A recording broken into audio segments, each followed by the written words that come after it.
പാൽ തളികയിൽ പാൽ പകർന്നു നല്ലമ്മ പൊന്മകൻ മകൾക്കും കൊടുക്കാൻ ഉടൻ ചെല്ലുമ്പോൾ താഴ് പച്ചപ്പാലിര നിരത്തു ഞാൻ പച്ചപ്പാല് കുടിച്ചാലോ മാനവിക്കും മാനക്കോടായിൽ ഞാൻ മനക്കുരൂടോ താഴ് ഇങ്ങനെ മാല വയ്ക്കുവാനായി വരവുണ്ടെന്നങ്ങനെ കേട്ടപ്പോഴേ നാളത്തെ പാൽ നൊയമ്പു ഞാൻ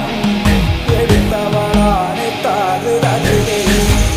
കൊല്ലം മാനക്കോടായി നല്ല നാളെ വിട്ടും ഗോപുരപ്പാടിക്കൽ അകത്തില്ല പാകശാലയിൽ നല്ലമ്മ കടന്നു ചെല്ലുമ്പോൾ താകൃതേ വീറപാറ നീലമാണി വിളക്ക് കൊളുത്തി വെച്ചു നല്ലമ്മ